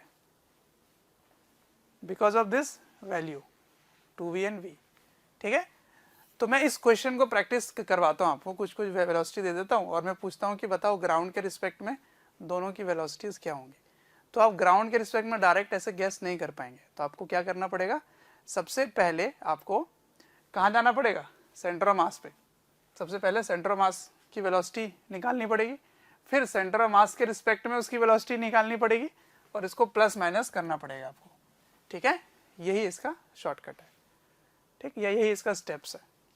तो चलो कुछ क्वेश्चन देता हूँ मैं, ट्राई करके बताओ, रेंज ऑफ वेलोसिटीज ही सब में आपको कैलकुलेट करना है। ठीक है, कॉपी कर लीजिए। तो क्वेश्चन आपके सामने है, 2 क्वेश्चन मैंने रख दिए यहाँ पर। तो दोनों में सेम काम करना है आपको, रेंज ऑफ वेलोसिटी पता करना है दोनों ही ब्लॉक्स के, है ना, कि उसकी वेलोसिटी ग्राउंड के रिस्पेक्ट में कहाँ से कहाँ तक लाई करेगी। ठीक, तो इसके स्टेप्स क्या हैं, आपको पता है कैसे करते हैं। सबसे पहले वेलोसिटी ऑफ सेंटर ऑफ मास निकालते हैं, है ना। तो velocity of centre of mass कितना हो गया, इसकी तो वेलोसिटी 0 है, तो इसकी वेलोसिटी क्या है, 2 × 15 बाई 2 + 1। समझ में आया क्या किया मैंने, m1 v1 ये तो 0 है, बाई m1 + m2। ठीक है, तो ये कितना हो गया, 30/3 that is 10 metre per second. ये हो गया velocity of centre of mass. ठीक है, तो सेंटर ऑफ मास इसका कहाँ है, यहाँ कहीं पर होगा, और वो ऐसे आगे जा रहा है, कितने से जा रहा है, तो इसकी वेलोसिटी है 10 मीटर पर सेकेंड। ठीक है, अब क्या किया था मैंने, रेंज की बात करी थी, है ना। तो वेलोसिटी ऑफ वन क्या होगा, plus minus velocity of one with respect to centre of mass plus velocity of centre of mass, यही किया था। ठीक है, तो one with respect to centre of mass, तो पहले तो सेंटर ऑफ मास के रिस्पेक्ट में दोनों की वेलोसिटीज निकाल लेते हैं। तो with respect to centre of mass लिख लो, आ जाओ। तो क्या करना है हमें, 2 kg है ना, तो सेंटर ऑफ मास इधर जा रहा है, तो आप इसके रिस्पेक्ट में देखोगे तो दोनों को माइनस करना पड़ेगा। सही है, मैं यहाँ पर ही कर दूं क्या, डायरेक्ट कर देता हूँ ऐसे, इधर आपको 10 करना है और इधर भी आपको 10 करना है। ठीक है, तो ये 10 है और ये 15 है, तो इसकी एक्चुअल कितनी हो गई, इधर हो गई 5। सही है, ये 15 में से 10 गया तो 5, और ये कुछ भी नहीं था तो केवल और केवल 10 मीटर पर सेकेंड रह जाएगा। ठीक है, तो ये कौन है, 2 kg का ब्लॉक है, इधर लिख लेता हूँ मैं। बच्चों, अगर हमारे वीडियोस आपको पसंद आते हैं, आपको हमारी जो मेहनत है वो आपको अच्छी लगती है, तो आप हमारे वीडियोस को ज़रूर लाइक करें और शेयर करें। शेयर इसलिए मैं करने बोल रहा हूँ क्योंकि आपके शेयर करने से ज़रूरतमंद बच्चों तक ये वीडियोस पहुँच सकता है, जिनको एक पर्टिकुलर टॉपिक काफ़ी वीक लग रहा है, या एक ऐसा चैप्टर है जिसके बारे में एक पर्टिकुलर टॉपिक उनको अच्छे से पढ़ना है, तो उन तक पहुँच सकता है ये। अंत में मैं आपसे यही कहना चाहूँगा कि आपके स्नेह, अफेक्शन, प्यार देखकर हमारी पूरी मोशन की टीम काफ़ी मोटिवेटेड है आपको क्वालिटी कंटेंट देने के लिए। और ये इधर 10 metre per second, 5 metre per second. तो ये जो with respect to centre of mass है ना, यही प्लस माइनस होने वाला है, सही है, क्योंकि ये लौट के भी आएगा कभी ना कभी। तो ये आ जाएगा प्लस और माइनस 5, और सेंटर ऑफ मास की वेलोसिटी है 10। तो एक बार आप माइनस करोगे तो कितना हो जाएगा, 5, 2, और एक बार प्लस करोगे 15 मीटर पर सेकेंड। किसकी आ गई, 1 की आ गई। 1 कौन है, तो 1 मैंने 2 kg को लिया है, ठीक है, ये 1 है और ये 2 है, तो उल्टा हो गया, 2 kg को 1 ले लिया, कोई बात नहीं। अब आ जाओ इसकी बारी, तो इसके बारे में कर लेते हैं। V2 इज प्लस माइनस 10, और सेंटर ऑफ मास की वेलोसिटी कितनी है, 10। सेंटर ऑफ मास की वेलोसिटी कितनी है, 10। तो सेंटर मास की वेलोसिटी और इसकी वेलोसिटी प्लस माइनस कर देते हैं। तो एक बार आप माइनस करोगे तो 0 हो जाएगा, एक बार प्लस करोगे तो 20 हो जाएगा, ठीक है। तो ये आ गए वेलोसिटी ग्राउंड फ्रेम में। तो समझ आ गया क्या करना होता है, पहले वेलोसिटी और सेंटर मास निकालते हैं, उसके बाद प्लस माइनस कर देते हैं सेंटर मास फ्रेम में जो आता है वो वेलोसिटी को, ठीक है। इसमें कर लें, आ जाओ ट्राई करो, पहले 2 मिनट टाइम देता हूँ।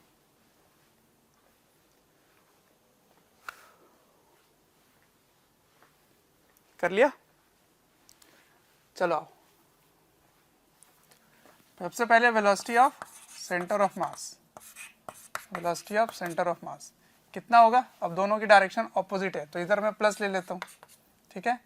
तो 10, 2 प्लस हो जाएगा, तो 2 इंटू 10 पॉजिटिव, और इधर क्या लिखेंगे, 3 इंटू -5 बाई 3 + 2,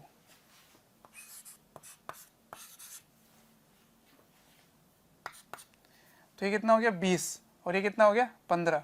तो 20 में से 15 गया तो 5 by 5 equals to 1 metre per second. तो ये प्लस आ रहा है, देखो अगर ये प्लस आ रहा है तो सेंटर ऑफ मास कहाँ लाई करेगा, इधर कहीं लाई कर रहा होगा, इधर कहीं सेंटर ऑफ मास होगा, और सेंटर ऑफ मास में वेलोसिटी इसकी कितनी है, इधर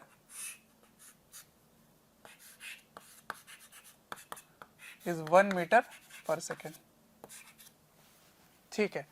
अब with respect to centre of mass आपको चाहिए, with respect to centre of mass, तो क्या करना है, इस 1 को दोनों साइड सब्ट्रैक्ट कर देना है। तो आ जाओ सब्ट्रैक्ट कर लेते हैं। तो इसको इस पे अगर बैठोगे तो इधर आपको क्या करना पड़ेगा, 1, और इधर भी 1 metre per second, metre per second, ठीक है।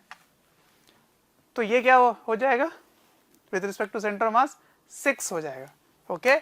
तो 3 kg के लिए आप क्या करोगे, with respect to centre of mass की बात कर रहा हूँ मैं, तो सेंटर ऑफ मास में 3 kg की वेलोसिटी कितनी हो जाएगी, 6 मीटर पर सेकेंड, और 2 kg की कितनी हो जाएगी, तो 10 में से 1 गया तो 9 मीटर पर सेकेंड।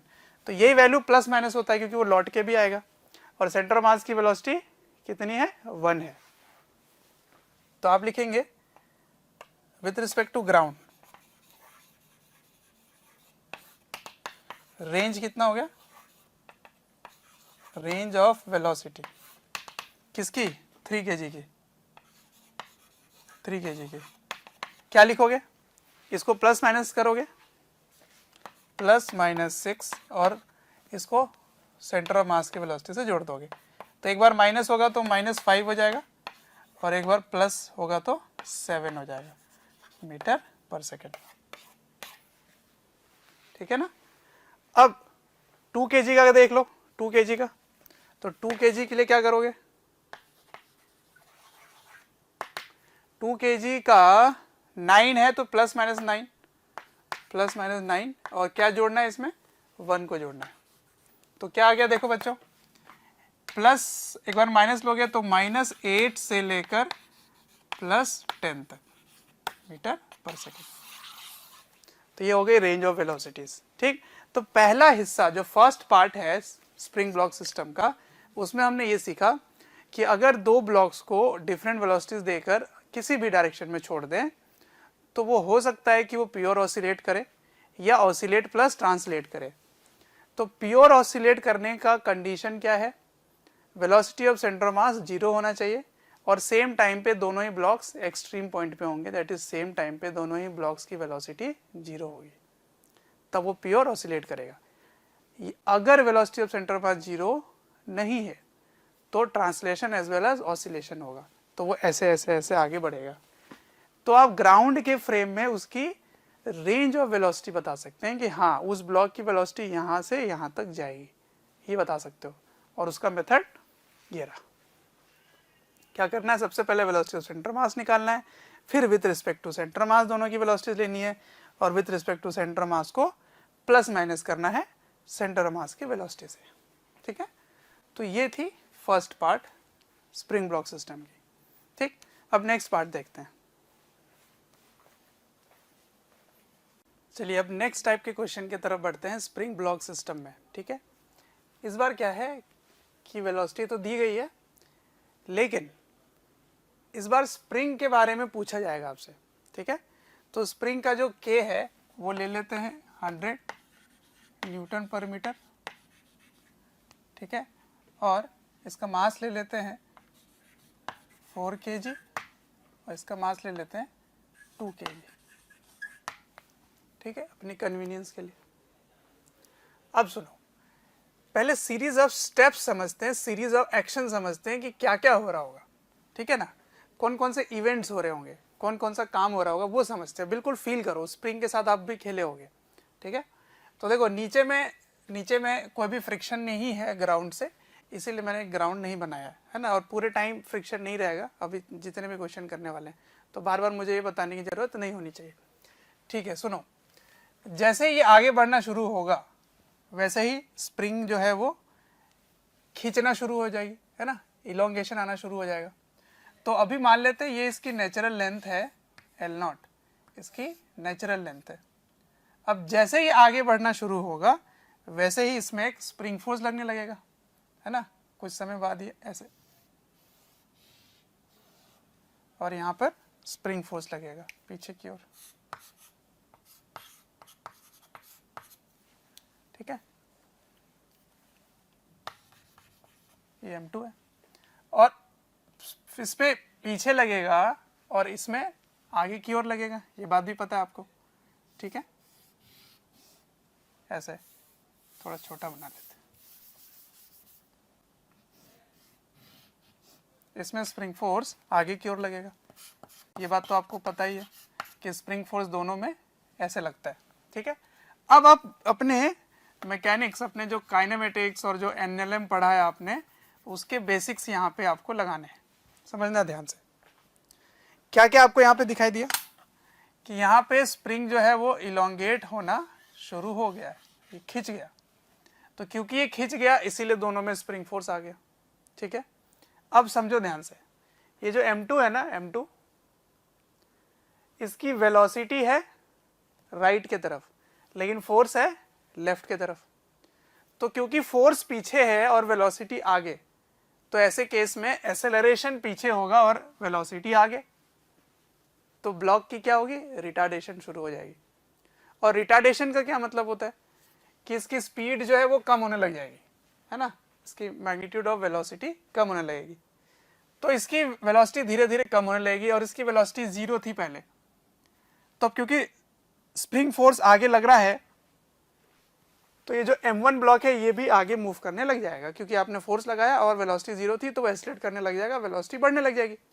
अब पूरे टाइम इसकी जो भी वेलोसिटी होगी, इधर ये वेलोसिटी और ये फोर्स दोनों सेम डायरेक्शन में है, तो m1 की वेलोसिटी बढ़ने लगेगी, ठीक है। और m2 में वेलोसिटी आगे है और फोर्स पीछे है, तो इसकी स्पीड कम होने लगेगी। तो होगा क्या, स्प्रिंग और खींचता जाएगा, क्योंकि ये वाला हिस्सा जो है ना, ये वाला हिस्सा ये ज़्यादा दूर जा रहा है, ज़्यादा रेट से आगे बढ़ रहा है, ये वाला हिस्सा धीरे धीरे आगे बढ़ रहा है। तो अगर ये धीरे धीरे आगे बढ़े और ये तेज़ी से आगे बढ़े, तो देखो इनके बीच का दूरी देख रहे हो, बढ़ना शुरू हो गया है ना, मेरा हाथ कितना दूर चला गया। तो क्योंकि स्प्रिंग खींचता ही जा रहा है, खींचता ही जा रहा है, तो स्प्रिंग फोर्स भी बढ़ता ही जाएगा, बढ़ता ही जाएगा। लेकिन पूरे टाइम स्प्रिंग फोर्स इसके वेलोसिटी के पीछे है, इसके जो भी वेलोसिटी है इसके पीछे है स्प्रिंग फोर्स। तो पूरे टाइम इसकी स्पीड कम होने लगेगी और पूरे टाइम इसकी स्पीड बढ़ेगी बढ़ेगी बढ़ेगी। तो एक समय में क्या होगा, एक समय में होगा कि इसकी वेलोसिटी ऐसी है, मान लो ऐसे, तो ये कम हो रहा है, ये बढ़ रहा है, ये कम हो रहा है, ये बढ़ रहा है, ये कम हो रहा है, ये बढ़ रहा है, एक समय में दोनों बराबर हो जाएंगे। आया समझ में? तो जब दोनों बराबर हो जाएंगे उस समय स्प्रिंग में अधिकतम से अधिकतम, मैक्सिमम से मैक्सिमम इलोंगेशन हो चुका होगा, है ना। तो मैक्सिमम खिंचाव हो गया, अधिकतम खिंचाव हो गया, बहुत उससे ज़्यादा वो खिंचाव नहीं होगा। तो आपको ये बात समझ में आ गई कि मैक्सिमम जब इलोंगेशन होगी उस समय दोनों की वेलोसिटीज सेम हो जाएगी, ठीक है। तो ये ऐसा हो गया। तो यहाँ पे आप लिखना कि वेलोसिटी ऑफ, या स्पीड लिख लेते हैं, speed of m2 decreases and speed of m1 increases, ठीक है। ये हो गया पहला स्टेप। उसके बाद क्या होगा, तब तक इलोंगेशन होगा, है ना। तो इलोंगेशन अकर्स, ठीक है ना, इस समय इलोंगेशन होगी, ठीक है। अब सुनो, एक समय ऐसा आएगा जब दोनों की वेलोसिटी सेम हो जाएगी, क्योंकि इसकी स्पीड कम हो रही है, इसकी स्पीड बढ़ रही है, तो एक समय में दोनों की स्पीड सेम हो जाएगी। इनफैक्ट वेलोसिटी भी सेम होगा, क्योंकि डायरेक्शन दोनों का सेम है। तो आप बोलोगे कि उस समय स्प्रिंग की मैक्सिमम इलोंगेशन होगी, ठीक है। तो at an instant when both have same velocity, then spring has maximum elongation, ठीक है। तो जब दोनों की वेलोसिटी सेम होती है उस समय स्प्रिंग की मैक्सिमम इलोंगेशन होती है, ठीक है। तो चलो हम वो पता कर लेते हैं कि वो वेलोसिटी क्या है, कॉमन वेलोसिटी। तो उसके लिए आपको क्या करना पड़ेगा, मैं पहले डायग्राम बना देता हूं। यहाँ पर ये है m1, ठीक है, और स्प्रिंग में मैक्सिमम इलोंगेशन हो गया है, और ये है m2, ठीक है। और इस समय दोनों की वेलोसिटीज सेम है, ठीक है। और स्प्रिंग में नेचुरल लेंथ से मैक्सिमम इलोंगेशन हो गया है, ठीक। इसके बाद वो इससे ज़्यादा वो खींचेगा नहीं। क्यों नहीं खींचेगा मैं अभी आपको बताता हूँ। देखिए, तो आपको ये वेलोसिटी कैसे फाइंड कर पाओगे। तो टू फाइंड कोई भी चैप्टर या वीडियोस, आपको डिटेल में ईयर लॉन्ग वाले वीडियोस चाहिए और काफ़ी डिटेल में वीडियोस आपको चाहिए, तो आपको एक नंबर दे रहा हूँ, टोल फ्री नंबर है, आप इनको कॉल करें और डिटेल में आप बात कर सकते हैं और पूछ सकते हैं। नंबर है 1800 2121 799। तो फाइंड कॉमन वेलोसिटी। क्या करना चाहिए आपको? देख रहे हो पूरे टाइम स्प्रिंग फोर्स जो है वो इसमें इंटरनली है। स्प्रिंग फोर्स यहाँ लग रहा है ऐसे, इसको ऐसे बना दे दो। स्प्रिंग फोर्स इधर लग रहा है और इसमें स्प्रिंग फोर्स ऐसे लग रहा है। तो स्प्रिंग फोर्स इंटरनल है, तो इंटरनल है तो पूरे सिस्टम में जब आप देखोगे तो ये कैंसिल हो जाएगा, है ना। तो एक्सटर्नल स्प्रिंग फोर्स मतलब एक्सटर्नल फोर्स है ही नहीं। तो क्योंकि नेट एक्सटर्नल फोर्स 0 है तो हमें क्या करना होगा, पी सिस्टम कंजर्व कर लेना पड़ेगा या कांस्टेंट रहेगा। क्यों? क्योंकि as net external force is 0, तो क्योंकि ये 0 है इसीलिए आप क्या बोल सकते हैं, लीनियर मोमेंटम सिस्टम का कांस्टेंट रहेगा। ठीक है, तो आप बोलेंगे पी इनिशियल बराबर पी फाइनल। ठीक, अब इनिशियली केवल और केवल इसकी थी लीनियर मोमेंटम, ठीक है, तो आप क्या लिखेंगे, m2u। ये तो 0 था, अगर कुछ होगा मान लो तो वो भी आप ले लेते, इक्वल्स टू फाइनल। फाइनल दोनों का सेम है तो आप क्या लिखेंगे, m1v प्लस m2v। क्लियर है यहाँ तक? वैल्यू डाल देते हैं, आ जाओ। तो 4 इंटू 10 और m1 कितना है 2, तो 2 प्लस 4v। ठीक है, तो 40/6, 40/6। ठीक है, तो इसको किससे काट लेंगे, 3 से काट लें, मतलब 2 से, तो 2 3 जा 2 20 जा, तो वेलोसिटी कितना आ गया, common velocity 20/3 metre per second. ठीक है, जब 20/3 मीटर पर सेकेंड होगी उस समय स्प्रिंग अपने मैक्सिमम इलोंगेशन पे होगा। पर ये रुका तो नहीं, तो सर आप कैसे बोल रहे हो कि मैक्सिमम इलोंगेशन पे होगा? सोचो कैसे हो रहा होगा ये आंसर, सोचते हैं, आ जाओ। क्योंकि मैंने कहा कि इसकी वेलोसिटी कम हो रही है, कम हो रही है, इसकी वेलोसिटी बढ़ रही है, बढ़ रही है, बढ़ रही है, बढ़ रही है, तो एक समय में कॉमन हुआ। अब ऐसे होगा ना, इस तरह से होगा, ऐसे। क्यों? समझो, क्योंकि पूरे टाइम ये जो फोर्स है इस वेलोसिटी के ऑपोजिट है, तो इसकी वैल्यू और कम करना शुरू करेगा और इसकी वैल्यू और बढ़ना शुरू होगा। तो अब क्या होगा, पीछे वाला ज्यादा रेट से बढ़ेगा और आगे वाला धीरे धीरे रेट से बढ़ेगा। तो देख रहे हो अब स्प्रिंग में कंप्रेशन शुरू हो जाएगा। आया समझ? फिर से समझते हैं। देखिए इसमें इलोंगेशन कैसे हुआ था, इन दोनों को समझ लो, इन दोनों को ब्लॉक समझ लो। पहले ये यहां था, अब ये ज्यादा रेट से आगे बढ़ रहा है और ये धीरे धीरे रेट से आगे बढ़ रहा है। तो देख रहे हो इनके बीच का डिस्टेंस बढ़ता जा रहा है, तो distance between the 2 point is elongation. तो इलोंगेशन बढ़ना शुरू हो गया, लेकिन पूरे टाइम फोर्स जो है वो वेलोसिटी के ऑपोजिट है, तो इसकी वैल्यू भी कम हो रही है। तो होते होते दोनों की वेलोसिटी सेम हो गई। ठीक है, अब सुनो, यहाँ पे आ गए, सेम हो गए वेलोसिटी। ठीक है, अब क्या होगा, ये स्प्रिंग फोर्स इस वेलोसिटी को बढ़ाएगा, ये स्प्रिंग फोर्स इस वेलोसिटी को कम करेगा। तो अब ये धीरे धीरे आगे बढ़ रहा है और ये बहुत तेज से आगे बढ़ रहा है। तो देख रहे हो इनके बीच में क्या हो रहा है, कंप्रेशन हो रहा है ना। तो अब वो कंप्रेस होना शुरू होगा, पहले इलोंगेट हुआ था, अब वो कंप्रेस होना शुरू होगा। लेकिन इसी बीच में एक चीज आपको ध्यान रखना पड़ेगा, यहाँ पे एक छोटा सा जो इवेंट है वो स्किप हो गया आपके दिमाग से। देखिए क्या, जब ये मैक्सिमम इलोंगेशन पर है तो अब तुरंत से थोड़ी कंप्रेशन होगा, पहले तो वो अपने नेचुरल लेंथ पर आ जाएगा L0 पे, उसके बाद जब ये और अंदर जाएगा तब कंप्रेशन शुरू होगी। ठीक है, तो पहला तो ये ले लिया आपने, दूसरा ये ले लिया। अब तीसरा मैं क्या लूंगा कि स्प्रिंग पहले अपने नेचुरल लेंथ पर आएगी।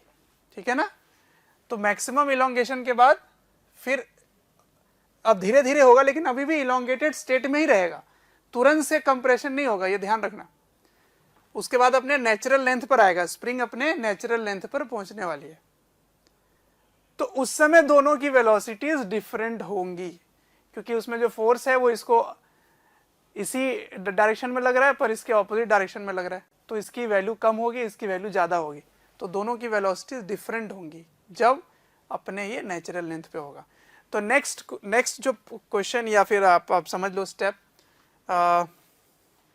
ये पहला मान लो, ये फर्स्ट क्वेश्चन मान लो, ठीक है। सेकेंड क्वेश्चन में ये फाइंड करना चाहता हूं कि जब स्प्रिंग अपने नेचुरल लेंथ पे होगी तब दोनों की वेलोसिटीज क्या हैं। This is the second question, ठीक है। तो आप समझ लो, एक बार फिर से मैं आपको ये बता देता हूं क्योंकि आप इसको कॉपी करने वाले हो। तो देखो ध्यान से, क्या हो रहा है, दोनों की वेलोसिटीज डिफरेंट थी, मैंने एक की वेलोसिटी दी थी केवल आपको क्या ऑब्जर्व हुआ कि आगे बढ़ना जैसे ही शुरू करता है वैसे स्प्रिंग में इलोंगेशन हो जाती है। तो इलोंगेशन होने से spring force towards the mean position लगता है। तो जैसे ही आगे बढ़ना शुरू होगा इसकी वेलोसिटी कम होने लगेगी और इसकी वेलोसिटी बढ़ने लगेगी, ठीक है। तो उस समय इलोंगेशन शुरू हो जाएगा। उसके बाद हमें समझ में आया कि जब दोनों की वेलोसिटी सेम हो जाएगी, क्योंकि ये बढ़ता जा रहा है ये कम होता जा रहा है, तो एक समय दोनों की वैल्यू बराबर हो जाएगी। तो जब दोनों की वेलोसिटी सेम होगी उस समय मैक्सिमम इलोंगेशन होगा। तो फाइंड कर लो कि वो वेलोसिटी क्या है, वो वेलोसिटी क्या है ये फाइंड कर लो, ठीक है। अच्छा, एक और क्वेश्चन में ले लेता हूँ कि what is the maximum elongation, ये भी बता दो, फिर मैं सेकंड क्वेश्चन पे पहुंचूंगा कि उनकी वेलोसिटीज क्या होगी। तो चलो ये फर्स्ट है, इसी का सेकंड पार्ट में क्या पूछ रहा हूं आपसे, ये मैक्सिमम इलोंगेशन है कितना, what is the maximum elongation, ठीक, वो पहले क्वेश्चन करते हैं। तो कॉमन वेलोसिटी जब होता है उस समय स्प्रिंग अपने मैक्सिमम इलोंगेशन पे होता है। उसके बाद क्या होगा, उसके बाद फिर से वेलोसिटीज अलग अलग हो जाएंगी, पीछे वाले की वेलोसिटी ज़्यादा होगी, आगे वाले की वेलोसिटी कम होगी, और उसके बाद स्प्रिंग अपने नेचुरल लेंथ पर आएगा, नेचुरल लेंथ पे आएगा, फिर और आगे जब बढ़ेगा तो स्प्रिंग कंप्रेस होना शुरू हो जाएगा, ठीक है। तो पहले तो ये वैल्यू निकाल लो, what is the maximum elongation, उसको सेकंड पार्ट में करते हैं, कॉपी कीजिए। तो एक्चुअली में क्वेश्चन आपसे यही पूछा जाएगा कि अगर वेलोसिटी दे दिया जाएगा और पूछेंगे फाइंड द मैक्सिमम इलोंगेशन, ठीक है। तो मैक्सिमम इलोंगेशन कैसे फाइंड करेंगे, ये नंबर 2 ले लेता हूँ, to find maximum elongation, to find maximum elongation आप कॉमन वेलोसिटी के लिए क्या यूज किए, linear momentum conservation. To find maximum elongation we use conservation of energy conservation आप यूज करेंगे, ठीक है। तो एनर्जी कंजर्वेशन के लिए आपको फाइनल वेलोसिटी पता है v है, तो उसके लिए तो आपको ये लीनियर कंजर्वेशन लगाना ही पड़ेगा, लीनियर मोमेंटम कंजर्वेशन लगाना ही पड़ेगा। तो अगर आपसे पूछा जाए कि फाइंड मैक्सिमम इलोंगेशन, तो सबसे पहले आपको लीनियर मोमेंटम कंजर्वेशन करके उस समय दोनों की वेलोसिटी क्या है वो पता करनी पड़ेगी, उसके बाद फिर आपको एनर्जी कंजर्वेशन लगाना पड़ेगा, ठीक है। तो u initial plus k initial equals to u final plus k final. तो इनिशियली स्प्रिंग अपने नेचुरल लेंथ पे थी जब उस समय वेलोसिटी दे रहे थे, तो क्योंकि वो नेचुरल लेंथ पर है तो इसकी potential energy, spring potential energy 0 है, ठीक है। लेकिन आप m2 को वेलोसिटी दिए थे u, तो इसकी kinetic energy half m2 u², और पहले वाले की काइनेटिक एनर्जी कुछ भी नहीं है क्योंकि वो रेस्ट पे था, ठीक है। तो इनिशियल केवल 1 की हो गई। फाइनली देखो क्या है, फाइनली स्प्रिंग अपने नेचुरल लेंथ से मैक्सिमम इलोंगेशन पर है, तो कितना है वो हाफ k x²,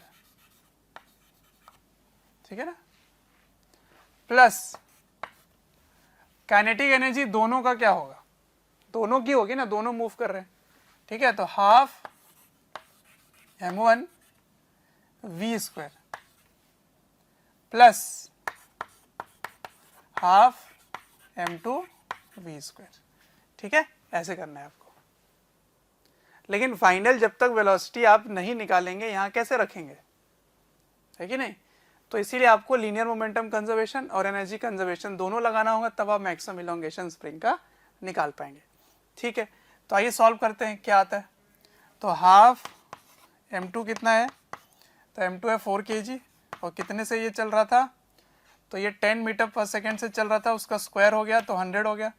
हाफ के कितना था, मैंने 100 दिया था क्वेश्चन में, इंटू एक्स स्क्वायर प्लस इन दोनों में वी स्क्वायर कॉमन ले लो तो half v square, v square कितना होगा, तो 400/9, तो 400/9 है ना, 20 का स्क्वायर 3 का स्क्वायर, और ब्रैकेट में m1 प्लस m2 2 + 4, ठीक है। अब हाफ हाफ हाफ काट लो, हाफ हाफ हाफ कट गया। अच्छा 100 भी काट लेते हैं, 100 100 और एक 100 यहाँ से काट लिया, सही है। तो यहाँ आगे क्या आ गया, इधर 4 = x² प्लस 4/9, ये कितना हो गया, 6 हो गया, तो 24/9, 24/9 ये इधर आके माइनस हो जाएगा, तो 4 - 24/9 = x², ठीक है। तो ये कितना हो जाएगा, देखो 9 4 36, 36 - 24 = 12, तो 12/9, ठीक है। इसको काट लो 3 से, तो 4 3 जा 3 3 जा, तो x की वैल्यू क्या आ गई, देखो मैक्सिमम इलोंगेशन कितना है, √4/3 मतलब 2/√3, ठीक है। इसको ऐसे ही छोड़ दिया मैंने, इतना मीटर इलोंगेशन होगा। तो क्वेश्चन में आपसे मैक्सिमम इलोंगेशन पूछा जाए तो आपको पहले लीनियर मोमेंटम कंजर्वेशन करना है और फिर एनर्जी कंजर्वेशन लगाना है, ठीक है। अब देखो ये मेथड एक लेंथी मेथड है, तो ये है आम जिंदगी, अब मैं बताता हूँ एवियन जिंदगी, ठीक है। तो देखो सेकंड मेथड में आपको बताता हूँ जो बहुत ही शॉर्ट मेथड से एक ही लाइन में आ जाएगा आंसर, और वो क्या है, वो है सेंटर ऑफ मास फ्रेम में, है ना। मैंने कहा था कि स्प्रिंग ब्लॉक सिस्टम में मैक्सिमम काम अपन सेंटर मास फ्रेम में ही बैठ के करेंगे, ठीक।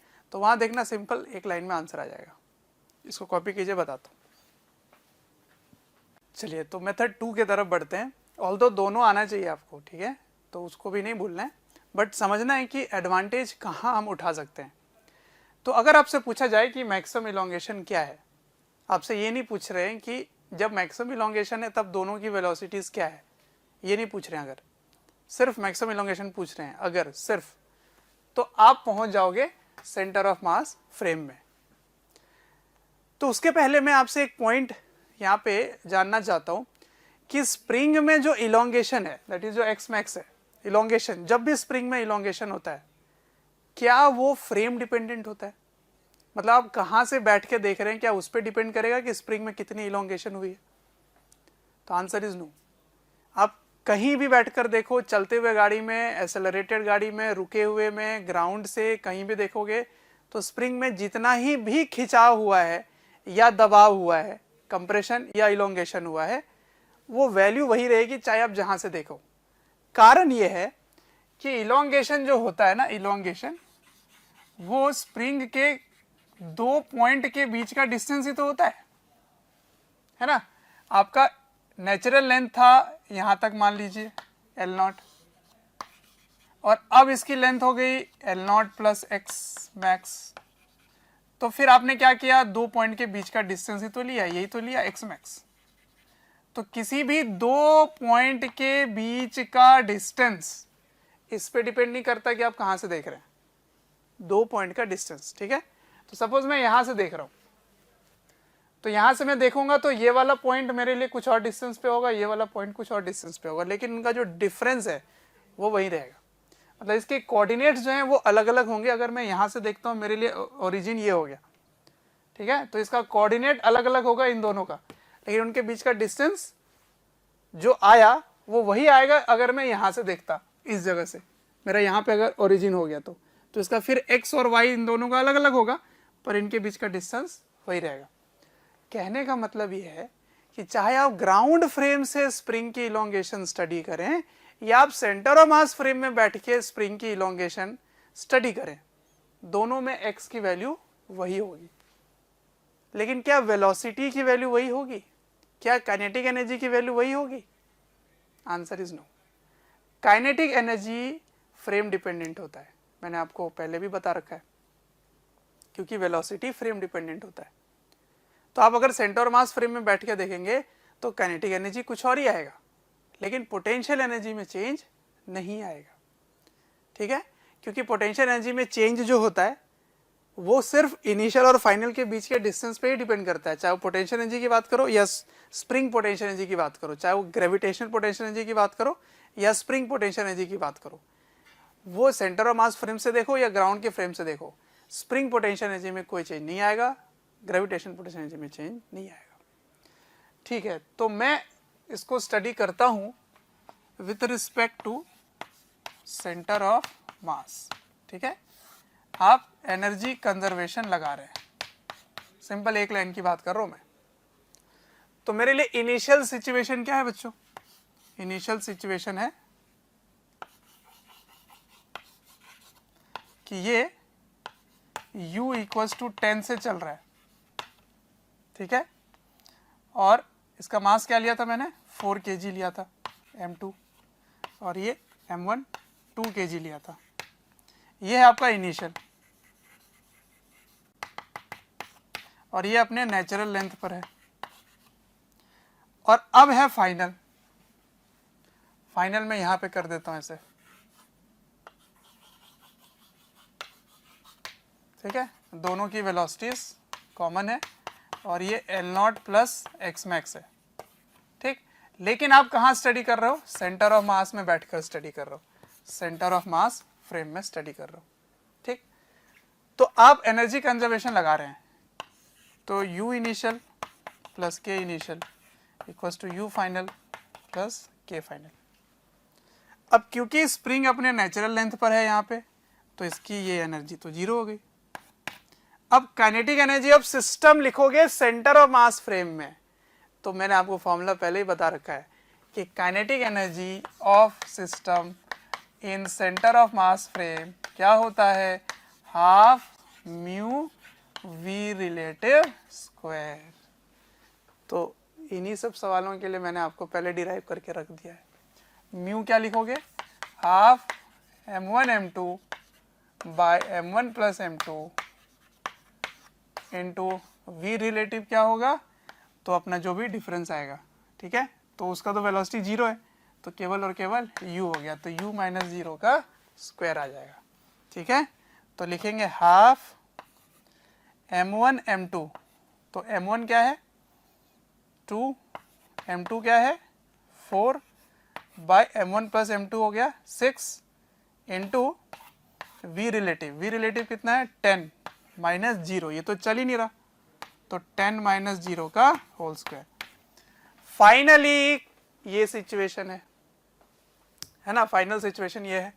तो फाइनल में आप क्या लिखेंगे? हाफ, पोटेंशियल एनर्जी में तो चेंज आएगा नहीं चाहे आप जहां से स्टडी करें, हाफ के एक्स मैक्स स्क्वायर प्लस, इसमें जो v रिलेटिव होता था वो ग्राउंड फ्रेम में रिलेटिव वेलोसिटी लिखते थे, याद है? तो मैंने क्या कहा, जब ये मैक्सिमम इलोंगेशन पे होगा उस समय दोनों की वेलोसिटीज सेम होगी, तो रिलेटिव वेलोसिटी क्या हो गया? जीरो हो गया। इसीलिए इसको निकालने की जरूरत ही नहीं पड़ रही है, इसीलिए मेरा एक ही लाइन में आंसर आ रहा है। ठीक है, तो v relative is zero, therefore kinetic energy is zero. इसको क्या बोलोगे? As v relative is zero. तो एक ही इक्वेशन बन गया यहां पर। अब हाफ और हाफ को काट लो और इसको भी छोटा कर लो, 2 1 जा 2 3 जा, तो 4/3 इंटू 100, ठीक है, इक्वल्स टू के भी 100 था इंटू एक्स मैक्स स्क्वायर। तो देखो ये कैंसिल आ गया, 4/3, एक ही लाइन में आंसर। तो x max is root under 4/3। आया मजा? ठीक है, तो सेंटर ऑफ मास फ्रेम बड़ा ही काम का फ्रेम है। ठीक, तो कभी भी मैक्सिमम इलोंगेशन पूछा जाए तो ऐसे करेंगे। चलिए इसको कॉपी कीजिए। अब अगले स्टेप पे बढ़ते हैं। क्या हो रहा है? स्प्रिंग अपने मैक्सिमम लेंथ इलोंगेशन पे आ चुका है। अब पीछे वाला ज्यादा वेलोसिटी से बढ़ेगा और आगे वाला धीरे धीरे बढ़ेगा, है ना? तो एक समय में क्या होगा, ये जो एक्स मैक्स है ये अब कम होना शुरू होगा और एक समय में अपने नेचुरल लेंथ पे आ जाएगा। तो आपको बताना है जब ये नेचुरल लेंथ पे आएगी तो दोनों की वेलोसिटीज डिफरेंट होंगी, क्योंकि इसकी वेलोसिटी जो है वो कम हो रहा है और इसकी वेलोसिटी बढ़ रहा है।